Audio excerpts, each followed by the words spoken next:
Hello नमस्कार दोस्तों, कोडरमा की धरती से मैं संजीव कुमार स्वागत है आपका हमारे social media platform the voice of public one पर। आज का वीडियो बहुत ही मजेदार और इंटरेस्टिंग होने वाला है क्योंकि रामगढ़ के चुनाव में जो इतना बड़ा उलटफेर हुआ है, आज की इस वीडियो में वही उलटफेर के बारे में उसके इनसाइड स्टोरी की चर्चा करने वाले हैं। चुनाव के पूर्व जिस प्रकार का माहौल रामगढ़ में बना था, लग रहा था कि ये बड़ा उलटफेर होगा, लेकिन इतना बड़ा उलटफेर होगा शायद ये कभी किसी ने नहीं सोचा था। तो आज की इस वीडियो में हम लोग उस इनसाइड स्टोरी को जानेंगे कि आखिर हेमंत सोरेन से कहां चूक हुई जो इतना बड़ा उलटफेर हुआ। आपको कांग्रेस के नेता और कार्यकर्ता ये कहते हुए अभी मिल जाएंगे कि नहीं, ये कांग्रेस की हार है, ये सरकार की हार नहीं है, ये गठबंधन की हार नहीं है। लेकिन दोस्तों यकीन मानिए कि पर्दे पे भले ही लड़ाई आजसू और कांग्रेस की हो रही थी, लेकिन पर्दे के पीछे की मुख्य लड़ाई इस चुनाव में भाजपा और हेमंत सोरेन के बीच में था।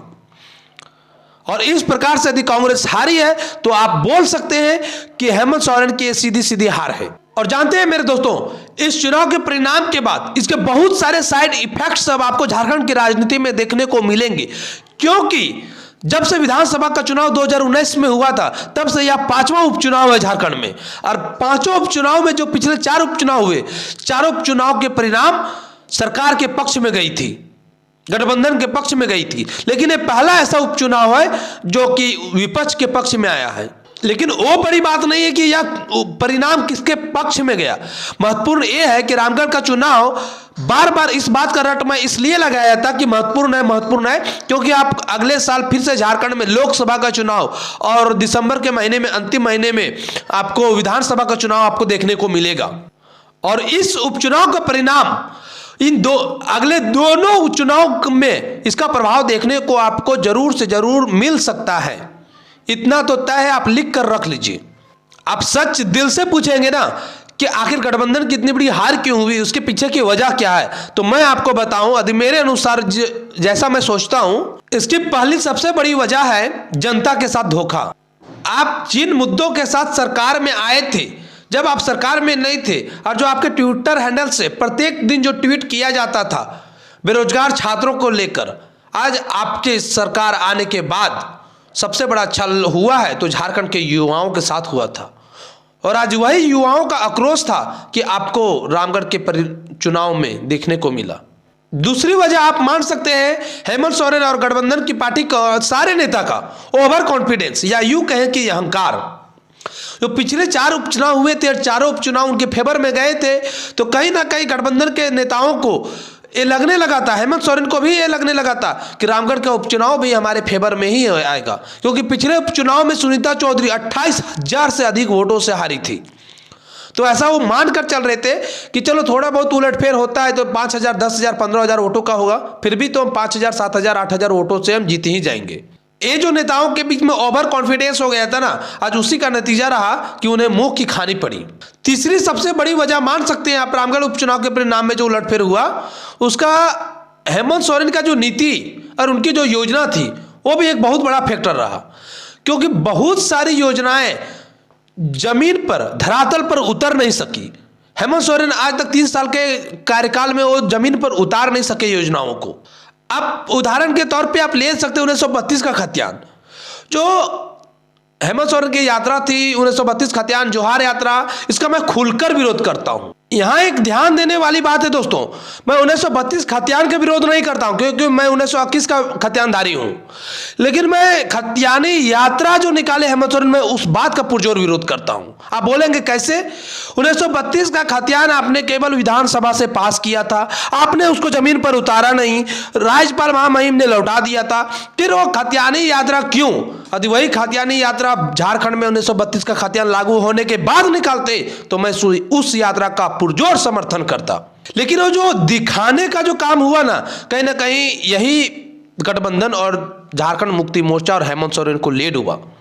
और एक चीज और जो मुझे पूरे चुनाव में देखने को मिला कि गठबंधन के सारे नेता, यहां तक कि हेमंत सोरेन, सिर्फ मां की ममता पर चुनाव लड़ने आ गए थे मैदान में।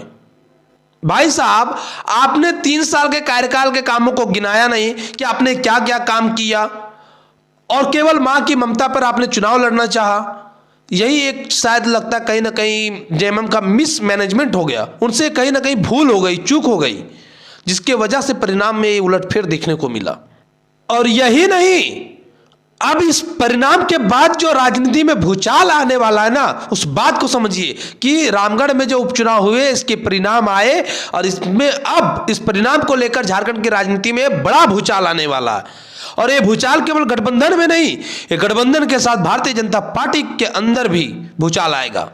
अब मैं समझाता हूं आपको कि भूचाल आएगा कैसे। याद कीजिए पिछले चुनाव को आजसू और भारतीय जनता पार्टी के बीच में गठबंधन क्यों टूटा? सीट की बंटवारे को लेकर झगड़ा थी। आजसू पार्टी ज्यादा सीट मांग रही थी, भारतीय जनता पार्टी उतना सीट देने को तैयार नहीं थी। और जब अब उपचुनाव जब आजसू के खाते में चला गया, उसकी ओर झुक गया, अब आजसू खुलकर भारतीय जनता पार्टी से डील करेगी कि देखिए हम आपके साथ रहते हैं तो चुनाव का परिणाम हमारे फेवर में आता है, आप पीछे से हमको सपोर्ट कीजिए, हम पूरे झारखंड में आग लगा देंगे, परिणाम हमारे फेवर में ही आएगा। इसलिए अब सीट के बंटवारे को लेकर अब आजसू की दावेदारी बढ़ गई है। अरे बात कहीं ना कहीं भारतीय जनता पार्टी के लिए एक चिंता का सबब है, पहला चीज। और दूसरा, गठबंधन के साथी जो गठबंधन के विधायक थे ना, वो अभी तक कुछ विधायक अभी खुलकर बोल नहीं रहे थे। हेमंत सोरेन की एक ऐसी छवि बन गई थी मोदी जैसी कि हेमंत सोरेन का नाम लीजिए और चुनाव जीत जाइए, क्योंकि पिछले चुनाव में भी यही हुआ था, उसके बाद लगातार 4 उपचुनाव में भी यही हुआ। लेकिन रामगढ़ का उपचुनाव का हार जो है ना, उस छवि को, हेमंत सोरेन की उस छवि को बेदाग किया है। अब बहुत सारे विधायक अब खुलकर बोलने लगेंगे गठबंधन के। अब 3 साल के कार्यकाल में जो गठबंधन का जो दुष्प्रचार हुआ है ना, हेमंत सोरेन का जो खराब प्रचार हुआ है, खराब छवि जनता के सामने बनी है, इस छवि के कारण बहुत सारे गठबंधन के नेता अब अपने राजनीतिक भविष्य की रास्ता तलाश करेंगे, ये तो पक्का है।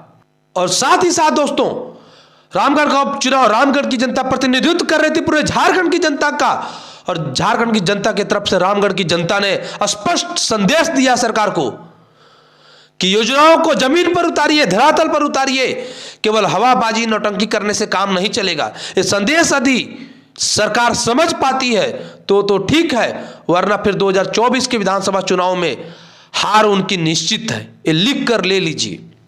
आप क्या विचार रखते हैं, आप क्या राय रखते हैं, आप कमेंट बॉक्स में कमेंट करके जरूर बताइएगा। आपके कमेंट का मुझे इंतजार रहता है। फिर मिलेंगे आपसे अगली वीडियो में, तब तक के लिए इजाजत दीजिए।